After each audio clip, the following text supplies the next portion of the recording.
Muito bem, meus caros, sejam todos bem-vindos.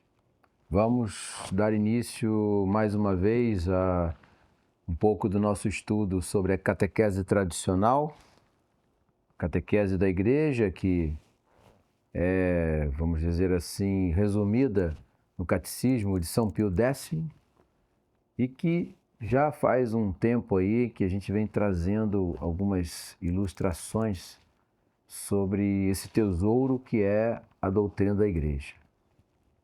Nós estamos nesse momento começando, aliás, eu diria começando, porque o assunto é bem longo, a liturgia da Igreja Católica. Essa liturgia que já algumas aulas vem ocupando os nossos estudos e mostrando para os senhores como se dá esse culto público da Igreja na sociedade. Hoje nós vamos nos ocupar do que está relacionado com as roupas litúrgicas. Todas essas coisas às vezes nos parecem um pouco, talvez secundárias, né? Por que se preocupar com vestimentas e adereços que correspondem à vida da liturgia e o início do culto público da igreja?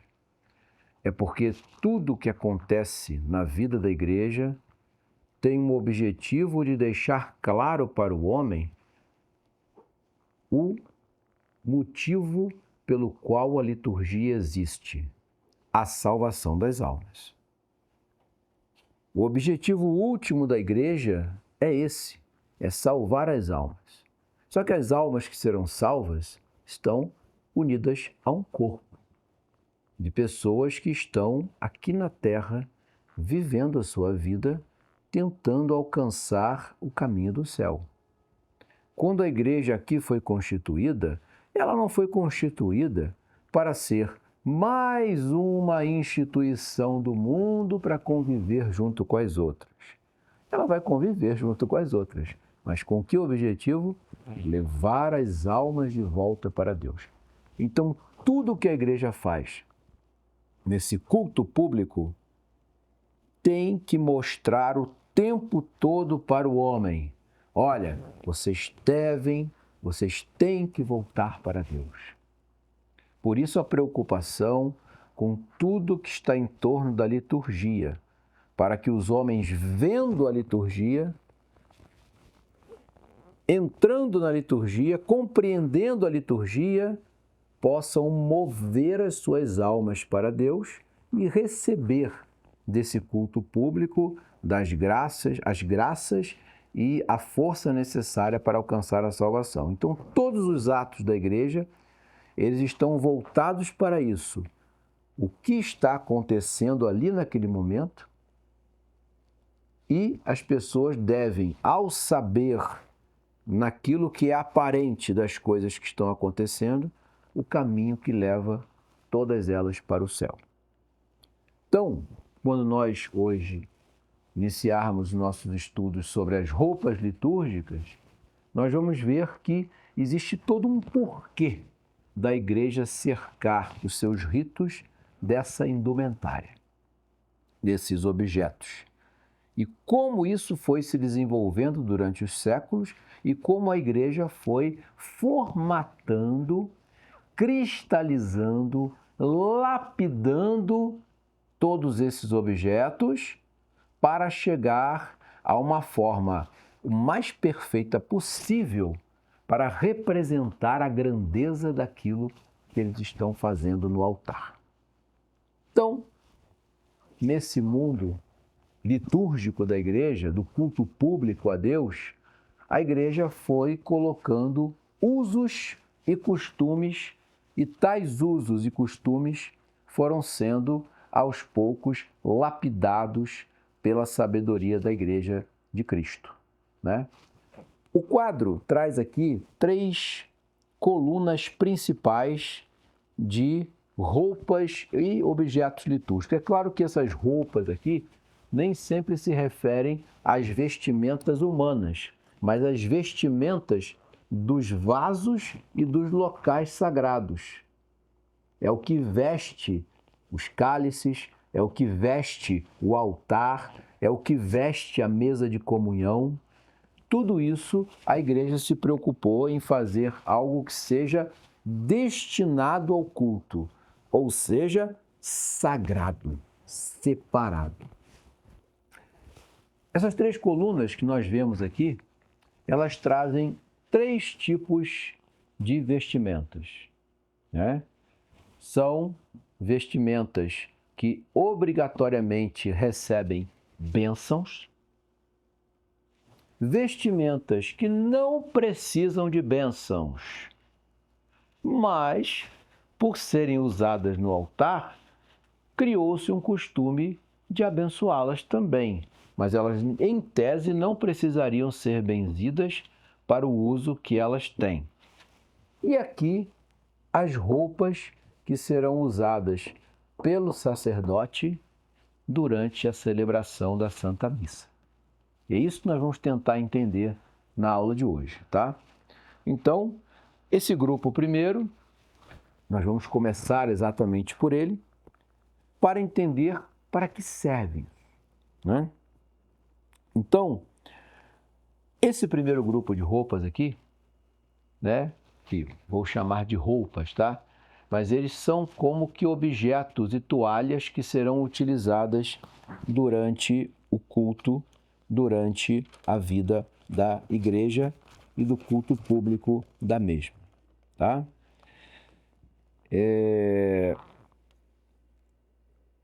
A origem do vestuário eclesiástico remonta, é claro, os primeiros séculos, né?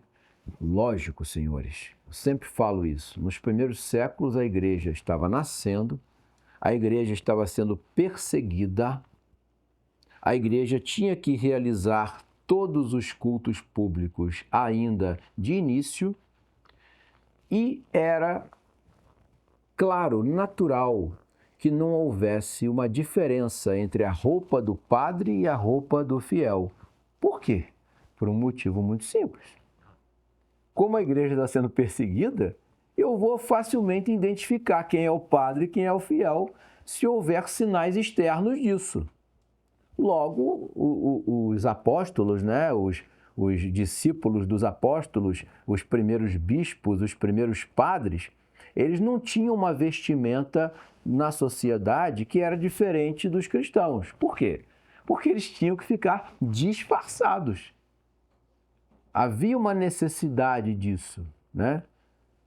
Não é uma questão de, porque nos primeiros séculos a igreja não tinha distinção de vestimenta. Não tinha, porque se tivesse, seria morte certa, seria prisão certa. Então era preciso esconder-se para poder, então, a igreja, aos poucos, converter as almas para o céu. Quando eu falo de primeiros séculos, normalmente isso está acontecendo entre o século I e o século IV. Por quê? Justamente no período das grandes perseguições, não é? Então, quando que a igreja vai começar a formatar suas vestes litúrgicas? Durante o início, ou melhor, na primeira metade do século IV. E aí é que começam as grandes transformações que a gente vai tentar entender agora, tá? Pois bem,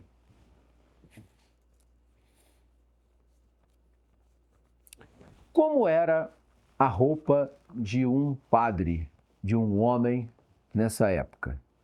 A roupa do padre era mais ou menos, basicamente, uma túnica, né? Que era uma roupa usual de toda aquela região ali, de própria Roma, até recebendo uma certa influência do Oriente, a roupa será a túnica. A túnica era a roupa de todas as pessoas, né? Até as próprias mulheres também usavam túnica, né? Os homens também usavam túnicas e se vestiam dessa forma, razoavelmente simples, né? E não era nada assim diferente do clero e do povo, vamos dizer assim. Por cima da túnica, os homens jogavam um pano que se chamava de toga. Era uma espécie de capa que não ficava completamente coberta sobre o indivíduo, mas jogada por cima de um ombro e segurada pelo braço, como se fosse um sinal de uma certa distinção, né? Então essa era basicamente a roupa que os homens usavam. Quando era necessário, por exemplo, cobrir a cabeça por algum motivo, e jogavam aquilo por cima e depois tirava. Era uma coisa simples assim. Havia uma diferenciação entre as mulheres? Basicamente não. Mas é claro que o que as mulheres usavam no braço era sempre mais decorado, mais enfeitado, e o pano era sempre um pano mais fino, um pano mais delicado. Mas o formato da roupa era muito semelhante ao formato da roupa dos homens, tá? Isso nos primeiros séculos, naquele iniciozinho da igreja, isso vai de alguma maneira, aos poucos, ser lapidado, né? Aí então vem, né, o século IV, o século V, isso já começa a mudar, mas a primeira grande transformação da vestuária do clero e do povo vai acontecer no século VI. Por quê? Os bárbaros vão começar a invadir Roma e vão começar a ditar a moda dentro de Roma. Os bárbaros já usavam roupas que tinham um aspecto um pouco mais curto. Eles já não gostavam muito daquelas togas romanas. As roupas foram tendo um ar assim um pouco mais solto, mais leve, sem todo aquele peso. E quando a igreja viu que a população, as pessoas comuns, começaram a adotar a moda que vinha dos bárbaros, estou falando de moda, mas era um pouco diferente do que é hoje, só para a gente entender, né? A igreja resolve, opa, não, está na hora dos homens da igreja se distinguir do povo. Porque as modas novas que vinham do paganismo já eram bem diferentes daquelas que os romanos usavam nos primeiros séculos. E aí já começa uma primeira distinção, aonde a túnica comprida passa a ser uma roupa usada pela igreja.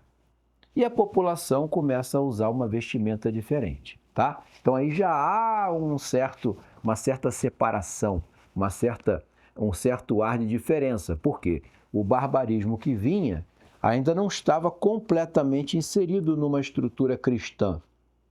Eles daqui a pouco serão convertidos aos poucos ao cristianismo. Mas a igreja, nesse momento, já começa a se preocupar com a dignidade da vestimenta daqueles que fazem parte da igreja na sua hierarquia, que é o clero, tá? Então, o século VI vai marcar isso, porque a igreja não vai aderir à moda dos bárbaros. Tá? Não que a moda dos bárbaros seja imoral ou seja errada, não, tá? Não estou dizendo isso. É porque a maneira de vestir dos bárbaros, ela já destacava a que grupo eles pertenciam. E a igreja quis resguardar a vida do clero já com uma vestimenta diferente daquela que era usada até então, né? E é nesse momento que surgem as vestes que serão usadas nas funções sagradas. E aí já começa uma segunda diferenciação, vamos dizer assim, porque a túnica que você usava no dia a dia não seria a mesma túnica que seria usada durante a missa. Durante a missa, os tecidos sempre seriam mais limpos, mais nobres, mais decorados, ou seja, o melhor possível. Tá? Mas ainda havia lá uma semelhança entre o uso das roupas do clero e a roupa do altar. A diferença estava na preciosidade das roupas que seriam usadas no altar, tá? Tudo isso a gente tem que colocar num ambiente onde a igreja não começava agora nesse momento instituir grandes igrejas, grandes basílicas, mas isso estava ainda no início, né? Estava ali naquele começo da liberdade de culto dada por Constantino, e aquilo ali vai ter um desenvolvimento que aos poucos a igreja vai tendo o seu espaço na sociedade e vai resguardando o sagrado da influência que vinha de fora, tá? Daí essas mudanças nas vestes litúrgicas. Mas, no entanto, né, a partir de quando exatamente se dá essa mudança de usos de roupas próprias do altar? Não é possível saber. Não tem documentos nem registros que chegassem até nós para dizer em que momento exato essa separação das roupas do altar são diferentes da roupa do uso do religioso e do clero no dia a dia. O fato, que a gente sabe com certeza, é que aconteceu. Em algum momento aconteceu, né? E se em algum momento aconteceu, a igreja entendeu que aquilo seria melhor para o culto divino. Então, nós podemos observar, por exemplo, algumas coisas que eu acabei até de citar. Por exemplo, o branco alvo, bem branco, era a única cor litúrgica na época. Depois nós vamos ver que outras cores litúrgicas serão colocadas na igreja, né? O verde, o roxo, o preto, o vermelho, né? Mas nessa época, o branco acabou sendo a roupa exclusiva da missa. Então, o que começou a acontecer naturalmente? As pessoas que andavam no dia a dia, os religiosos, os religiosos não digo também, mas o clero, melhor dizendo, eles já vão usar uma roupa numa cor que seja diferente da cor da missa, que era branca. Então já começou a fazer uma diferença já nesses primeiros séculos. E o branco tornou-se, vamos dizer assim, a cor por excelência das celebrações da época, tá? E aí então, né? Com o desenvolvimento dessa separação, primeiro do branco, da túnica, da roupa dos pagãos, nós vamos ter agora, a partir de certo momento, 3 classes de roupas que serão usadas na liturgia e no culto que a igreja presta a Deus Nosso Senhor. Nós vamos ter paramentos sacerdotais, ou seja, o paramento que é próprio do padre. Nós vamos ter os paramentos episcopais, ou seja, o paramento que é próprio do bispo, e os paramentos papais, que só o Papa pode usar, tá? Então, veja bem, a coisa está ficando cada vez mais complexa, né? Então, já existem roupas que só o padre usa, outras que só o bispo pode usar e outras que só o Papa pode usar. E os fiéis vão aderindo à moda. A moda do tempo, né? O século, por exemplo, século VII já vai inaugurar uma nova forma de vestuária. O século IX, o século X, século XI vão inaugurar uma nova forma de moda social. Todas muito dignas, mas diferentes das vestimentas usadas pelo clero e durante, principalmente, o culto sagrado, a liturgia da igreja, né? Pois bem, os paramentos sacerdotais, né?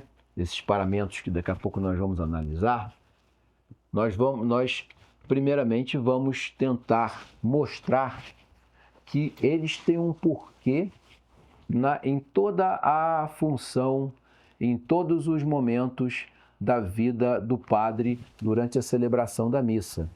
Esses paramentos que eu botei destacado aqui nesse canto, eles serão todos vestidos pelo padre para a celebração da missa, tá?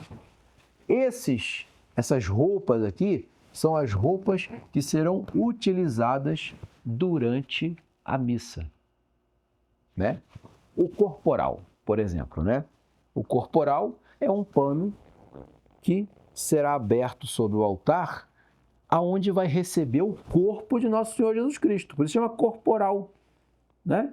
Então, o corporal, ele já foi enorme e ele envolvia na antiguidade, todos os vasos sagrados e a própria hóstia consagrada, só que com o tempo ele foi ficando de um tamanho que seja suficiente para você botar o corpo e o sangue de Cristo consagrado em cima.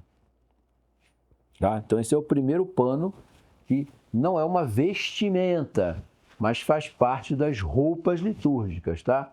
O corporal, então, ele vai ser responsável, ele vai ser o pano sagrado que vai ser usado para receber o corpo de Cristo. Por isso é que ele possui esse nome, tá?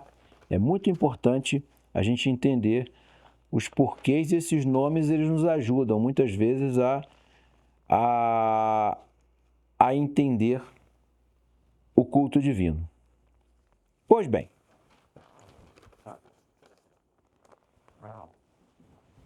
esses panos sagrados, né, o corporal, a pala, essas toalhas do altar, nós já falamos na última aula.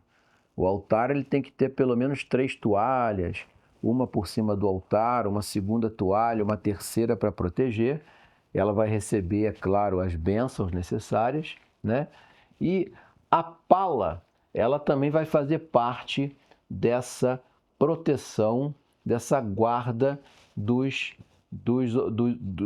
corpo e do sangue de Nosso Senhor na hora da consagração. Essas três roupas sagradas, elas precisam receber sempre na hora de serem engomadas, elas precisam ser engomadas, né? Com gema, com gema de ovo, clara de ovo, né? Por quê? Na hora em que elas recebem essa goma endurece e torna esses panos impermeáveis. Se por um acaso acontecer do Santíssimo Sangue de Nosso Senhor pingar numa coisa dessas, ele não vai aderir ao pano com facilidade. Por isso que eles precisam ser engomados, preparados. E se em algum momento, é claro que vai precisar, que sejam lavados, é aí que entra a coisa interessante. Somente as ordens maiores podem lavar esse pano. Nenhum religioso, monge, frade, leigo pode tocar nesses panos, porque esses panos são próprios do sacerdote das ordens maiores. Então precisou lavar aquilo ali, sabe como é que vai ser o proceder do padre em relação a isso aqui? Ele vai entregar a um diácono ou a um subdiácono. Esse subdiácono vai lavar as roupas sagradas. A água que foi lavada vai ser separada ou jogada numa piscina especial ou no fogo. Porque pode, ali naquelas roupas, conter alguma parte das espécies sagradas de Nosso Senhor Jesus Cristo. Olha o cuidado que a igreja vai ter em relação a isso, com essas roupas, esses objetos, essas roupas, né, melhor dizendo, do altar, para que não haja o problema de você profanar as espécies sagradas. Então, até na lavagem dessas peças, na preparação dessas peças, a igreja tem esse cuidado especial para que o corpo e o sangue de Nosso Senhor Jesus Cristo não seja profanado. E reparem, né? Todas essas coisas acontecem, elas não acontecem às vistas dos fiéis, né? Por quê? Porque você nota que a igreja, na sua vida interior, na sua vida íntima, litúrgica, ela tem toda essa preocupação de resguardar aquilo que é sagrado. Por isso é que é um equívoco essa popularização do uso das coisas sagradas. Não tem por que ser assim. Pela própria ordem natural daquilo que é resguardado desde a religião antiga, tudo que é resguardado para o sagrado é separado. Não pode todo mundo sair tocando, sair mexendo. Existe sempre alguém que tem uma dignidade especial para fazer. Por isso esses cuidados que a igreja vai ter com essas roupas sagradas e com todos esses objetos que são próprios do culto, tá? Então, é interessante nós percebermos isso, é interessante nós olharmos esses objetos assim e ver o quanto eles são cuidados pela igreja. Esse outro grupo aqui, que eu botei no centro, são os que não, em tese, não recebem bênçãos. Então, são mais tranquilos de serem manuseados, né? Por quê? Porque esses objetos aqui vão receber uma bênção na realidade, tá? Mas não é uma bênção que seja obrigatória. É claro que eles serão benzidos, é claro que eles serão preparados e destinados ao altar. Mas não vai existir, por exemplo, um cuidado tão grande quanto esse que eu falei em relação ao corporal, a pala e as toalhas do altar, tá? Tudo isso aqui vai ser um uso do padre durante a celebração da missa, né? Vocês vão ter, por exemplo, a toalha de comunhão, né? A toalha de comunhão, ela na verdade já não é muito mais usada. Eu expliquei por quê numa das aulas que nós passamos, né? Porque antigamente a comunhão era dada, né, nas duas espécies e podia pingar em cima da mesa de comunhão, que é aquele balaústre, né, que fica ali dividindo a nave dos fiéis e o Santo dos Santos, que é o altar-mora onde fica o clero. Quando passou o seu uso, aquele pratinho para proteger a comunhão das pessoas e não se comungava mais do sangue, né? A igreja entendeu que isso não era necessário, não tem necessidade de toalha. Mas algumas igrejas, para decorar, botam. Não tem problema, pode botar, mas não é mais algo obrigatório, tá? Mas ela aparece aqui como uma das roupas litúrgicas, tá? Você vai ter também o véu que vai cobrir o cálice depois que ele for resguardado, levado para a credência, o véu que cobre o sacrário para mostrar para as pessoas que ali tem algo separado, que a atenção delas tem que estar voltadas ali para aquele centro. Todos esses panos vão receber uma bênção, mas não necessariamente precisam. Eles são chamados de roupas não benzidas, mas na verdade podem receber uma bênção, tá? Então o padre vai fazer o uso dessas pequenas toalhas para enxugar a mão na hora que o padre estiver fazendo as abluções da missa, né? Ele vai ter tocado o corpo de Nosso Senhor, então ele vai ter que lavar os dedos, né? E vai ter que enxugar os dedos em algum lugar. Então, essas toalhinhas vão ser usadas, ó, o manustério vai ser usado para ele poder enxugar os dedinhos, né? Só que ele já está enxugando ali a água que já tirou possíveis resquícios do corpo de Nosso Senhor Jesus Cristo, não o próprio corpo de Nosso Senhor Jesus Cristo, tá? Então, isso aqui já é de uma característica um pouco diferente em relação a esse tipo aqui de roupa litúrgica, tá? Então, é interessante a gente entender para que serve isso. Outro exemplo, o humeral. O humeral é aquele pano que o padre usa para... Você já deve ter visto a bênção do Santíssimo, né?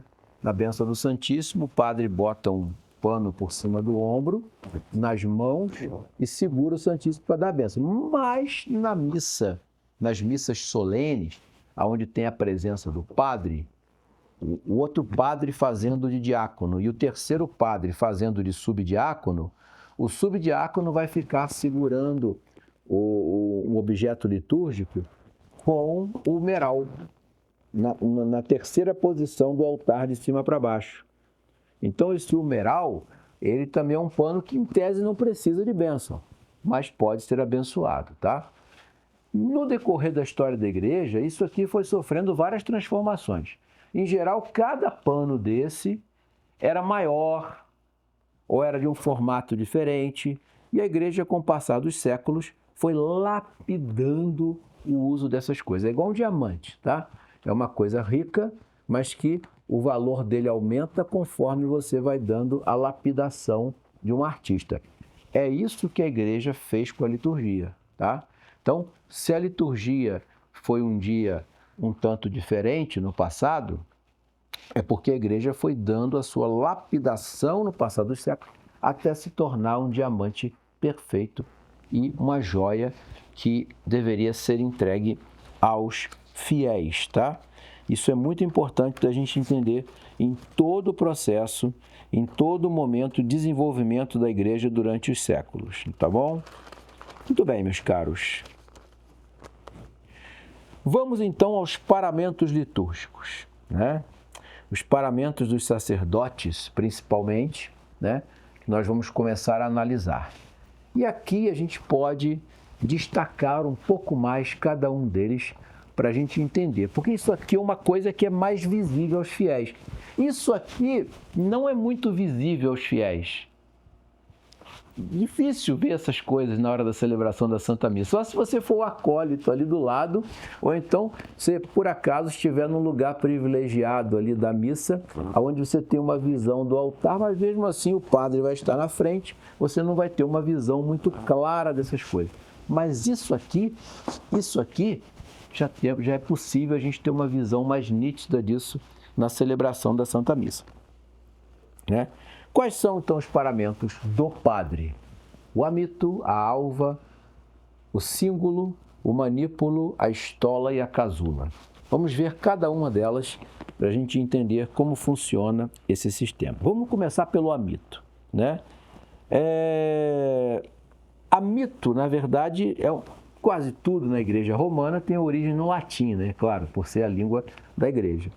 Então, o amito significa véu, né? Como se fosse um véu que o padre vai usar, colocando por cima dos ombros, cruzando aqui na frente, enrolando no pescoço.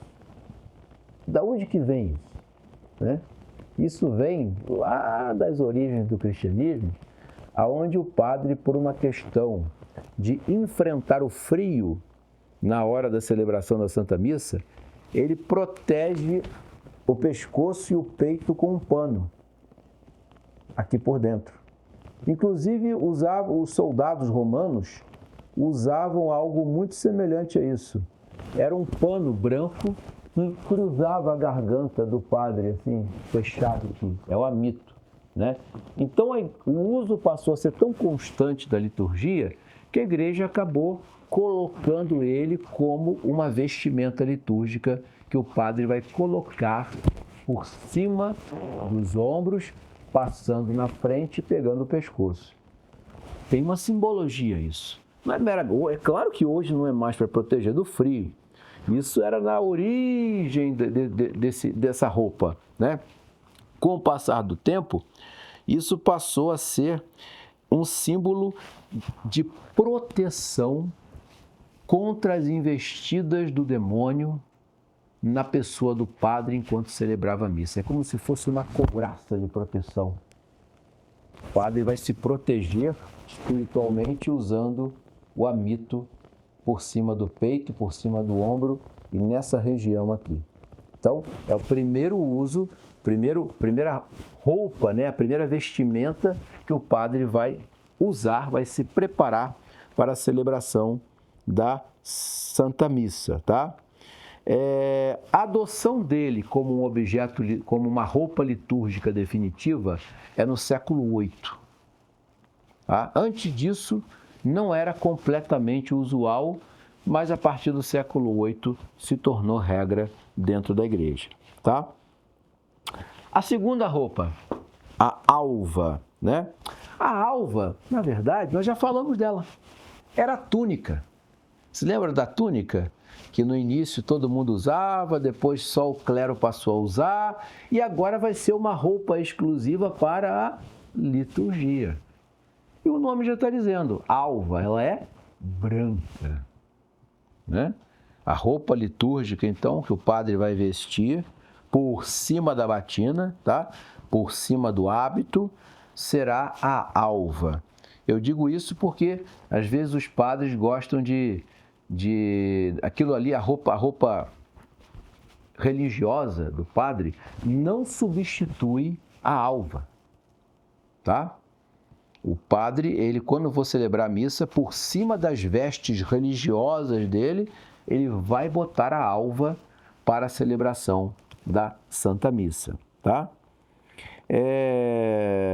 Ela sofreu, claro, transformações com a época, isso é normal que aconteça, né? E o que acontece, né?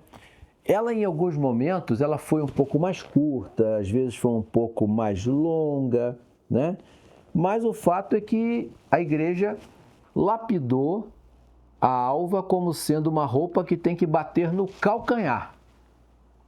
Tanto que o nome que ela pode receber também é veste talar. E talar, em latim, significa calcanhar, né? Então, é uma veste que tem que ir até o calcanhar. A igreja assim decretou. E essa veste que o padre vai colocar, ela terá que ir até o calcanhar, né? Só que acontece, vê como é que as coisas são lógicas na liturgia.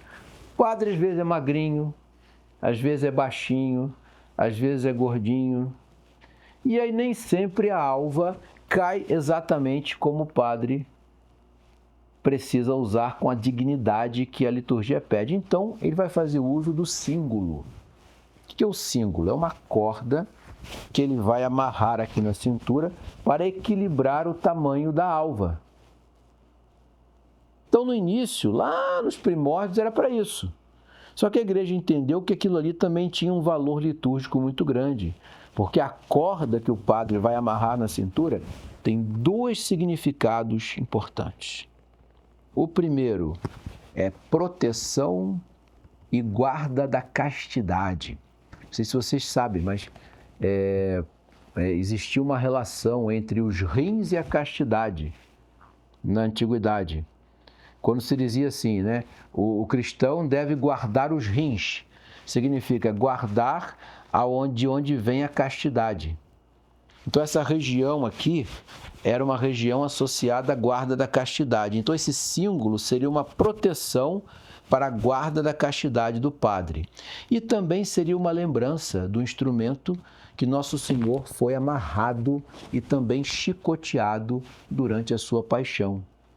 Então, a igreja vai lá e também vai pegar essa corda, esse símbolo, e vai colocar também como vestimenta litúrgica junto da alva. Reparem, imagine, né? Eu estou falando passo a passo dessa roupa, o padre vai vestindo isso tudo na sacristia antes de ir para a missa. E para cada coisa dessa existe uma preparação especial para ele se paramentar como tal, para a celebração da Santa Missa. Inclusive, São Tomás que dá uma definição para o símbolo. Ele fala o seguinte, que o símbolo do padre é o símbolo da inocência do sacerdote. Ou seja, o sacerdote deve ser puro na hora em que vai celebrar a Santa Missa. E o símbolo é símbolo da pureza, já dizia São Tomás em relação a essa vestimenta litúrgica, né? Pois bem, né?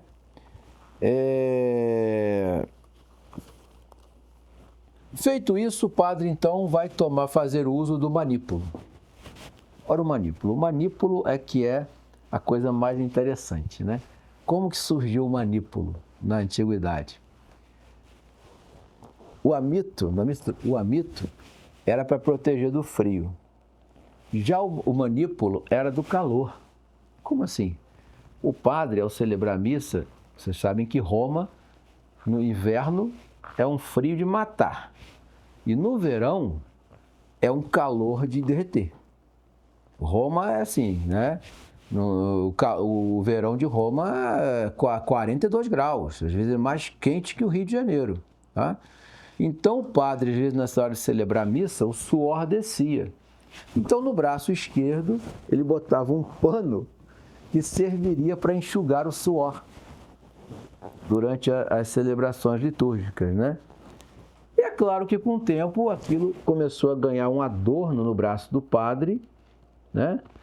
E acabou virando uma roupa litúrgica, onde o padre vai colocar no braço esquerdo uma espécie de estolinha, que nós não falamos ainda da estola, né? Mas a estolinha, a estola do padre, é como se fosse uma estolinha de braço, que antigamente era esse paninho usado para proteger do calor, o suor do padre. Aquilo foi ganhando um sentido de que aquilo ali era um vínculo, algo que prendia o padre à sua unidade com toda a igreja. É como se fosse uma corrente, o símbolo de uma corrente que prende o padre a um grupo, a um feixe, a um regimento, vamos dizer assim. Ele é parte de alguma coisa e por isso que ele usa o manípulo na mão esquerda. E o manípulo, então, com o tempo, passou a ser também uma roupa litúrgica, né? Usada pelo padre. E aí vem, então, né? A estola. A estola é mais interessante. E a estola, ela surgiu de uma maneira, como é que eu vou dizer assim, muito curiosa. Foi uma roupa que veio das mulheres para os homens. Como é que é isso? Porque é o seguinte, né? Como é que era a estola, né? A estola que a gente vê no padre hoje é uma faixa, né? Que é colocada sobre os ombros, caindo pela frente, né? Só que a estola usada na antiguidade romana, até mesmo no período antes do cristianismo, era, na verdade, um grande manto com uma borda destacada. E só era usado pelas matriarcas romanas. Era roupa de mulher. Só que aí, um indivíduo que por acaso chama Marco Antônio, que foi triúnviro romano, né? Ele passou a usar essa roupa como uma forma de distinção, como essas matriarcas tinham. E aí um imperador também não muito de boa memória, chamado Calígula, também começou a usar a estola. Mas o que era a estola? Era um grande manto que cobria o corpo todo e na beira dele tinha uma borda destacada, como se fosse uma borda mesmo, assim, destacada da capa inteira, né? E aí, com o tempo, isso virou símbolo de dignidade. O padre, no período já cristão de Roma, vai botar esse grande manto por cima da roupa da celebração da missa. Só que esse pano grande caindo para trás, ele passou a ser de uso exclusivo do Papa. E aí, para o padre não ficar sem a estola, o que ele fez? Ele tirou o manto e ficou só com a borda. Entendeu? Como a borda era a coisa mais bonita da estola, a borda ficou guardada como símbolo da autoridade sacerdotal. Assim como as matriarcas romanas, como os triúnviros, como o imperador tinha essa dignidade vai passar para o sacerdote. Então a capa grande saiu, ficou só a borda da capa. Só quem pode usar a estola hoje completa é o Papa. É só vocês procurarem lá São Pio X vestido com as suas roupas pontificais, que vocês vão ver o que é a estola completa. E o padre? O padre só usa a estola, que é a borda. Tornou-se então a borda. O comprimento da estola mudou durante os séculos, mas depois ela foi ficando cada vez mais decorada, mais bela, com símbolos cristãos. Só que há uma diferença do uso da estola. Só quem pode usar a estola reta é o bispo. O padre não pode. O padre cruza a estola na frente e bota dentro do símbolo. Estola dentro do símbolo. O símbolo prende a estola e a estola fica cruzada por cima do padre. Né? O bispo usa a estola como? Reta, não cruza, porque ele tem a dignidade sacerdotal, ele tem o sacerdócio pleno, né? E o diácono usa a estola lateral. né? Caindo aqui pelo lado esquerdo, vindo para cá. É a mesma estola, só que usada de forma diferente. Só quem usa a estola completa, com uma grande capa, é o Papa. Tá?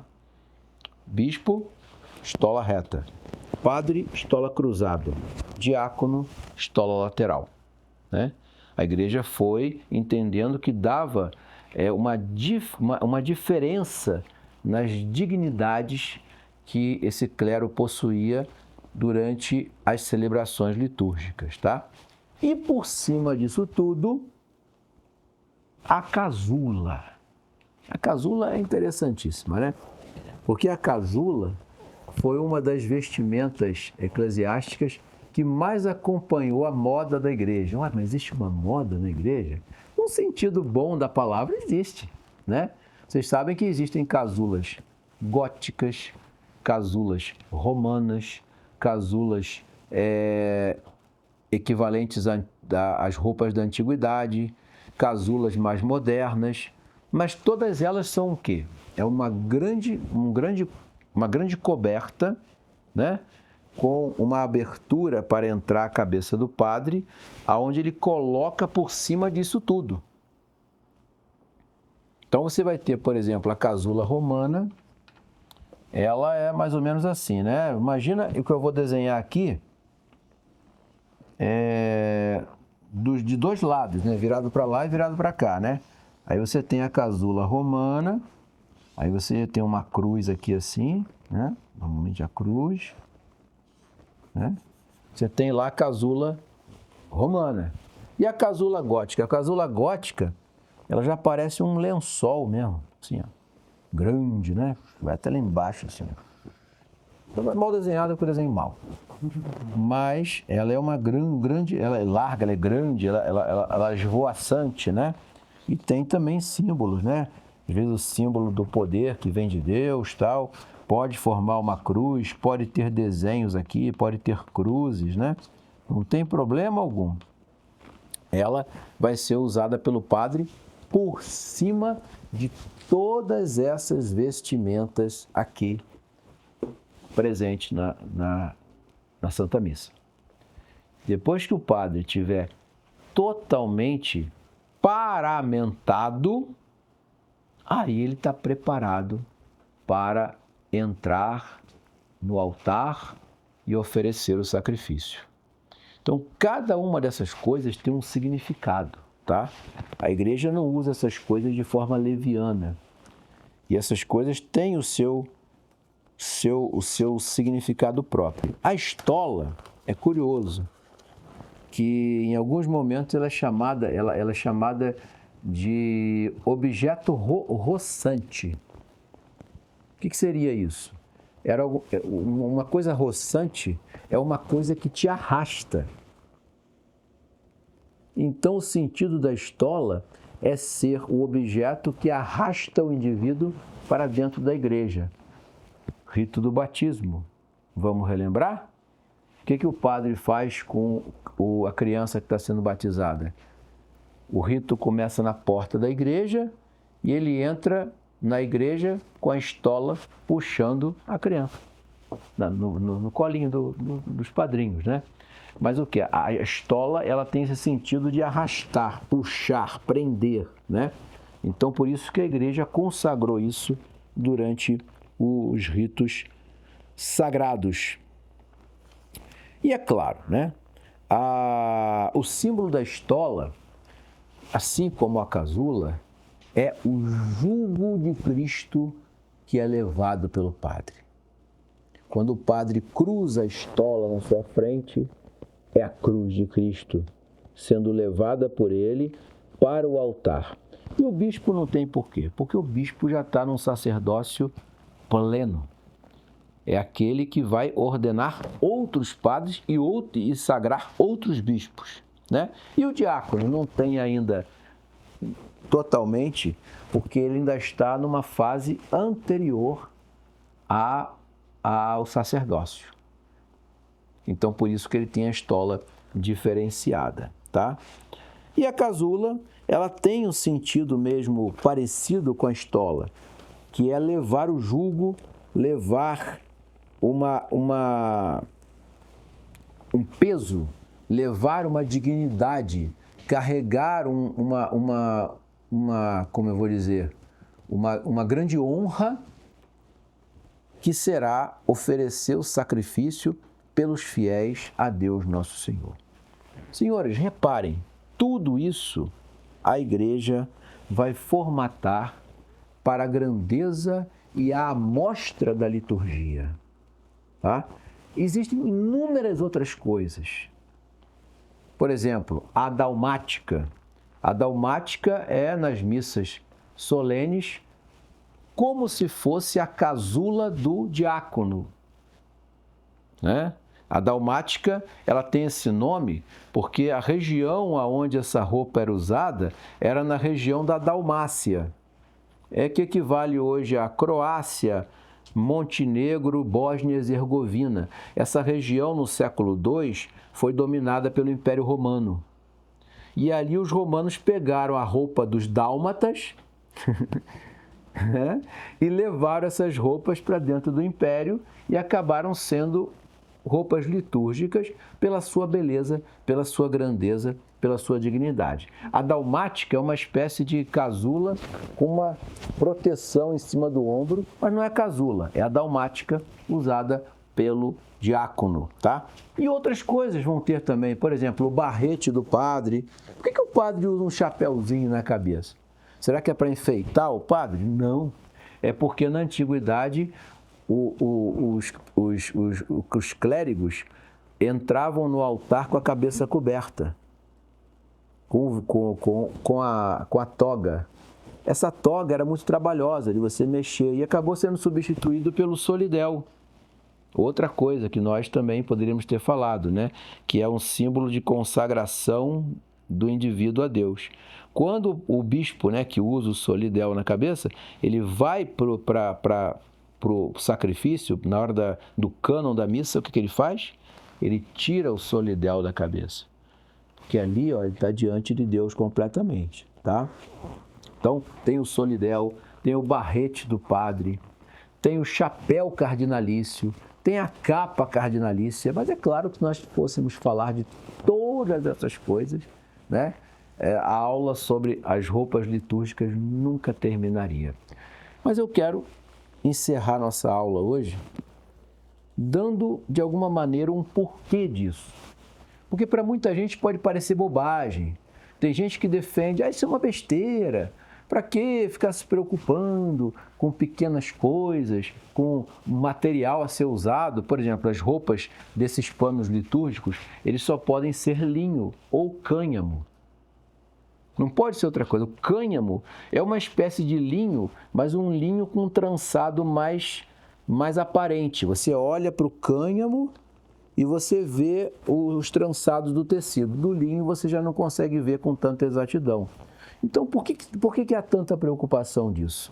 Há um trecho no Evangelho que se refere à igreja, que se refere aos apóstolos, que talvez traga um pouco do entendimento disso tudo. E eu vou ler para vocês rapidamente, é um trecho pequeno, né? E nós vamos poder entender melhor essa situação. Então, no Evangelho de São Mateus, no capítulo 5, a partir do versículo 13, Nosso Senhor diz assim: Vós sois o sal da terra. Porém, se o sal perder a sua força, com que será ele salgado? Para nada mais serve senão para ser lançado fora e calcado pelos homens. Vós, os apóstolos, sois a luz do mundo. Não pode esconder-se uma cidade situada sobre um monte, nem se acende uma lucerna e se põe debaixo do alqueire, mas sobre o candeeiro, a fim de que dê luz a todos os que estão em casa. Assim brilhe a vossa luz diante dos homens, para que vejam as vossas boas obras e glorifiquem o vosso Pai que está nos céus. Esse candeeiro, essa lucerna, essa luz que não pode ser colocada debaixo de uma coisa que tampe a luz, mas em cima de alguma coisa para que a luz seja vista por todos, é justamente a liturgia da igreja.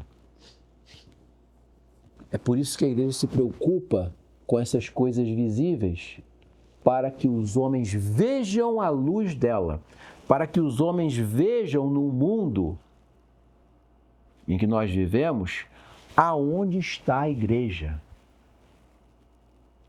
Então, quando os homens se deparam com todos esses detalhes, com todas essas preocupações, com todos esses pormenores, que pode parecer uma frivolidade, não é. É a igreja mostrando: olha o que nós temos para vocês. Nós temos a luz do mundo. E aqui, ó, olha aqui onde ela está. Vejam, olhem para isso. Esse é o sentido de toda a preocupação da igreja em lapidar como um diamante a sua liturgia. E tudo isso, senhores, que nós falamos, todas essas pequenas coisas, e muitas outras que não foi possível trazer aqui para os senhores, são para que brilhe em nós, principalmente, a Santa Missa, que é o centro da vida da igreja. E é justamente dela que nós, a partir da próxima aula, vamos começar a tratar. E dentro da própria liturgia, dentro da missa, a missa já será um longo caminho que nós vamos seguir para entender o centro da vida católica, o centro da vida da cristandade, que é a celebração do santo sacrifício da missa. Por isso a igreja dá a nós esse requinte, essa formatação tão bela e tão grandiosa das roupas e dos ambientes e dos objetos e das preparações que vão ser elencadas, construídas, preparadas para a Santa Missa. Perfeito, senhores? Bom, dúvidas, perguntas, coisas que os senhores queiram esclarecer ou acrescentar? Uma dúvida, assim, curiosidade total, mas assim, eu imaginei que isso aqui seja o normal para o padre diocesano. O padre, se pertencer a uma ordem franciscana, ele pode ter outros paramentos que não seja a ordem, pode ele pedir ou sugerir, ou ter uma dispensa de alguma coisa? Em geral, não. Isso aqui vai valer para os padres diocesanos, religiosos, todos eles, né? Há algumas benesses e pequenos, vamos dizer assim, favores que a igreja às vezes concede a certas ordens em pequenas rubricas da missa. Como, por exemplo, na hora do confíteo, ordem beneditina, bota o nome de São Bento no meio do confíteo. A ordem dominicana, bota o nome de São Domingos lá no meio. Mas a estrutura da celebração da Santa Missa é a mesma. Só vai mudar se nós mudarmos os ritos. Quando nós estudamos os ritos, né? Existe o rito de São João Crisóstomo, o rito copta, o rito malabar, o rito malancar. Eles vão ter uns paramentos próprios deles, mas tudo a gente pode entender da seguinte maneira: cada um desses ritos, ele parou num momento do desenvolvimento do rito. Nós vimos na aula de hoje que os ritos tinham desenvolvimento. Então, por exemplo, a igreja etíope parou num determinado momento da história da liturgia e ali ficou. A igreja copta, mesma coisa, né? A igreja grega, mesma coisa.